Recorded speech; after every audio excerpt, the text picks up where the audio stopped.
cette rencontre et qui est ancien président de la Commission des Affaires étrangères de l'Assemblée nationale et qui est président de l'Association pour une constituante.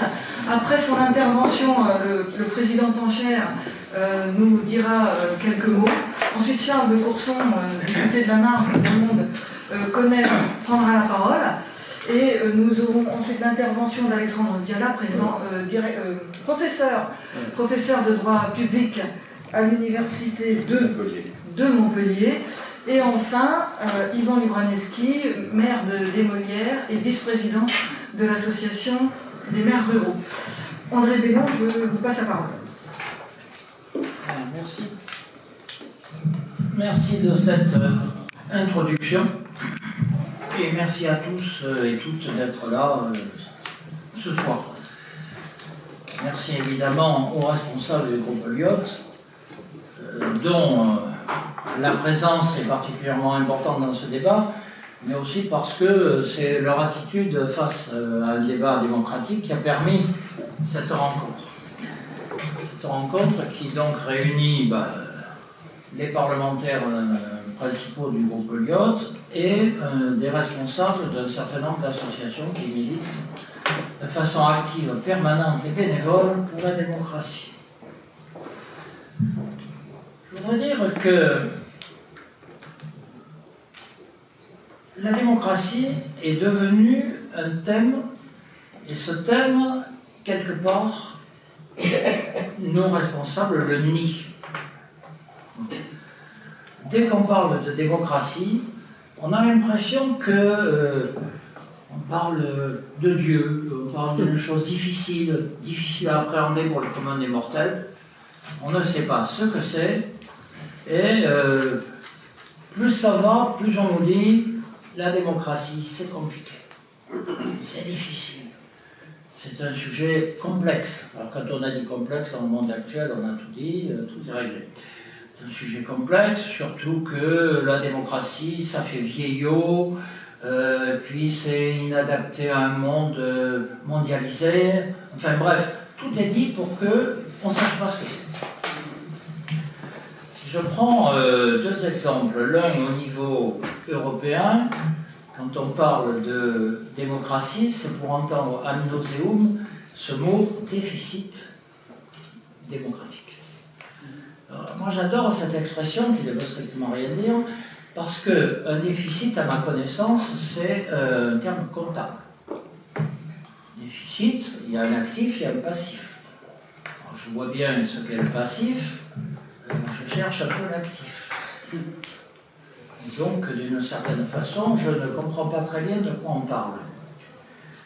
Quand on en parle au niveau national, ce qu'on entend systématiquement, c'est qu'il y a un fossé entre les citoyens et leurs représentants. Ah, ça, certes, il y a un fossé. Le problème, c'est qu'une fois qu'on a dit la conséquence, on n'a pas dit la cause. Et que la cause, il faut encore la chercher. Pourquoi y a-t-il un fossé? Pourquoi les députés, les élus, en général, ne sont-ils pas des représentants? Théoriquement, un élu, c'est un représentant. Pourquoi ne sont-ils pas représentants? Qu'est-ce qui fait qu'ils n'ont pas la possibilité d'être représentants? Et toutes ces questions-là, d'une certaine façon, il avait été admis par nos dirigeants depuis des années, que ma foi, c'est comme ça, on n'y peut rien. Voilà. C'est une évolution historique, en quelque sorte. On a bien vu en 2005, il y a eu, les Français ont voté non à un traité constitutionnel européen. Arrive le président Nicolas Sarkozy qui dit non, on sera oui quand même. Voilà. Alors, où est la représentation? Qu'ont à dire les citoyens dans un cas comme celui-là? Et puis on a vu un certain nombre de mouvements sociaux. C'est important le mouvement social, parce que comme dirait Alain Supiot, ça fait partie de la démocratie. Face à ces mouvements, qu'est-ce qu'il y a eu? Il y a eu,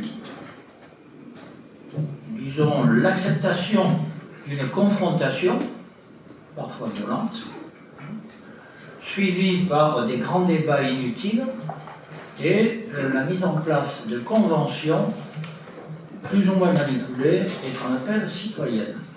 Bon, c'est dans ce cadre que se situe le débat sur la démocratie. Il n'y a plus vraiment de débat au sens philosophique, historique, lié à l'humanisme. Qu'est-ce qu'un citoyen? Qu'est-ce qu'un peuple? Y a-t-il encore un peuple français? C'est des questions qu'on se pose.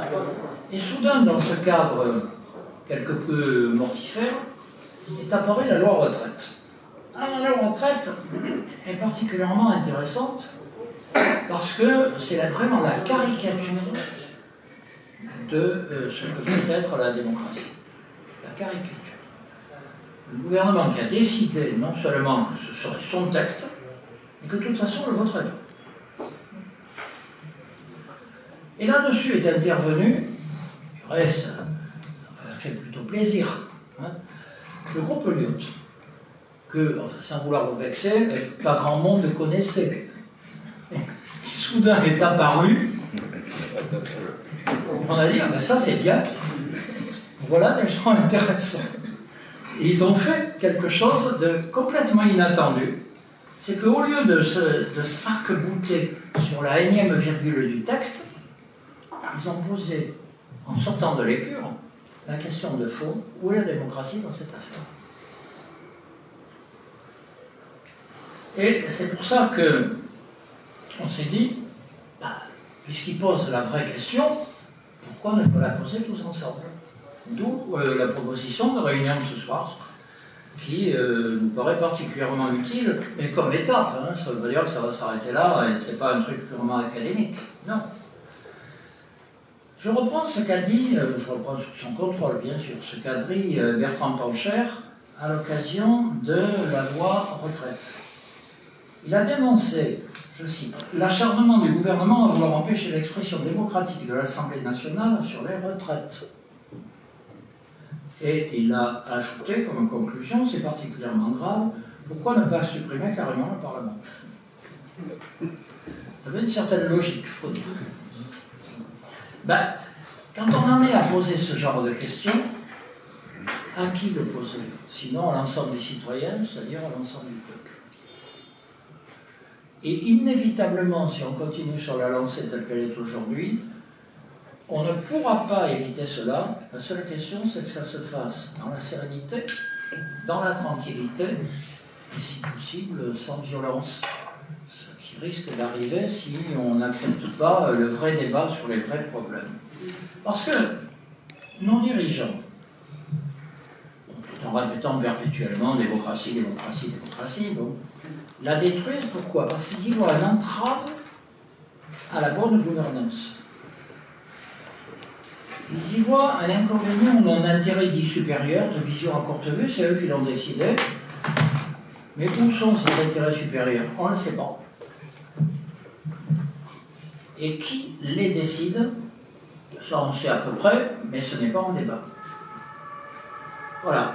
En fait, nos dirigeants se méfient des citoyens. Et en se méfiant des citoyens, finalement, ils détruisent un élément fondamental de la démocratie, le commun. Il n'y a plus de commun. La démocratie, c'est un commun. Le citoyen, c'est un commun. L'intérêt général, c'est un commun. Mais dans leur vision des choses, dans leur vision de la vie publique, il n'y a plus de commun. Il y a des groupes. Alors on négocie avec des groupes. De ce point de vue, les gouvernements qui se veulent centraux aujourd'hui rejoignent largement les islamistes.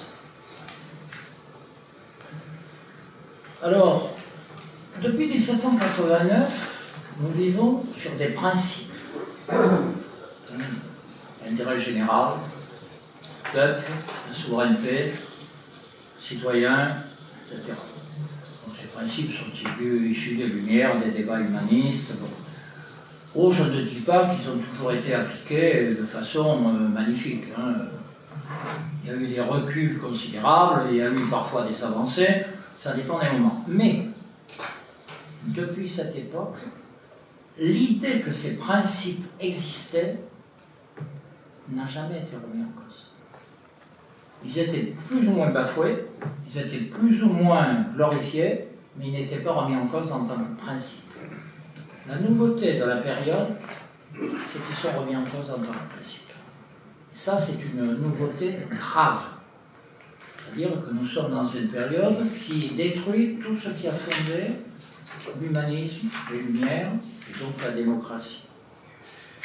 Et donc, d'une certaine façon, notre réunion ce soir, c'est une manière de dire les citoyens, au-delà de toutes leurs différences, dans toutes les associations qui sont là, on sait bien qu'il y a nombre de divergences, mais il y a quand même une volonté commune de réaffirmer, de faire revivre la démocratie.